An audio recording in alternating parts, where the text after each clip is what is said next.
Thème 1, les locaux, partie 2, les fluides, chapitre 3, les fluides calorifiques et leur changement d'état. Outre le fait que augmenter la température d'un fluide ou la diminuer peut servir à stocker ou à faire diminuer la quantité de chaleur de l'énergie, les changements d'état sont encore meilleurs et sont utilisés. Alors pour bien se référencer, déjà on va commencer par des petites révisions sur les trois états de la matière, par exemple comment se trouvent les molécules à l'état solide, liquide et à l'état gazeux. À l'état solide, les molécules sont ordonnées et très fortement liées. Dans l'état liquide, les molécules sont désordonnées et faiblement liées.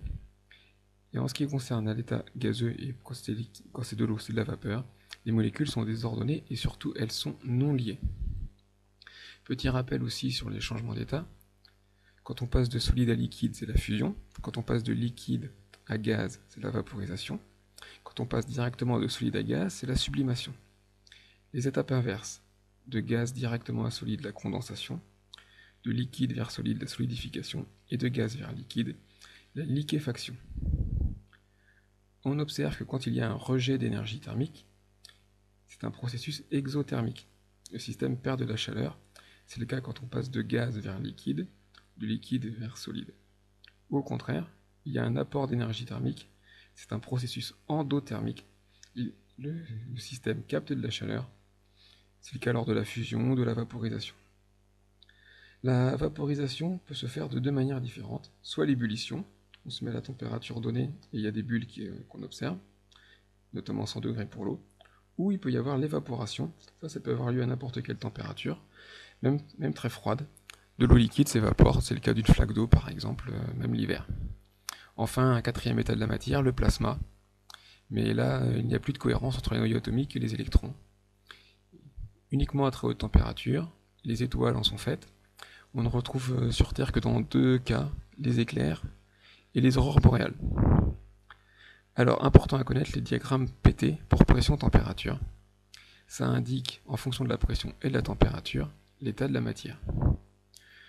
Alors, il va falloir vous placer les trois états de la matière à la solide, liquide et gaz. Regardez bien, c'est le diagramme pression-température de l'eau.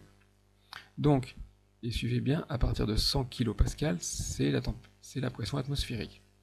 Donc si on prend le point 100 kPa, 0 degrés Celsius, c'est le point F, le point de fusion.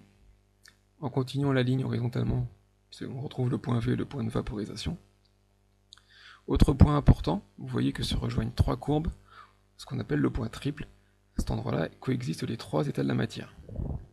Et enfin le point C, le point critique, où la matière devient un fluide supercritique. Pour placer convenablement les mots solide, liquide et gaz, regardez bien, servez-vous de l'eau comme point de référence.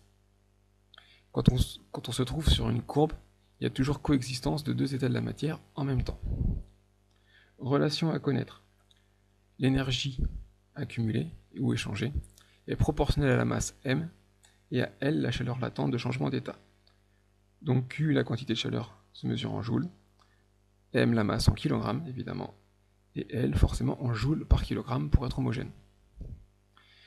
Si le système ΔQ est supérieur à 0, donc si le processus est endothermique, on va vers un état moins ordonné.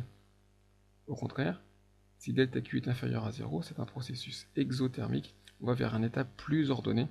C'est le cas par exemple quand on passe de l'eau liquide vers de l'eau solide dans un congélateur, on retire de l'énergie au système pour que l'eau se fige.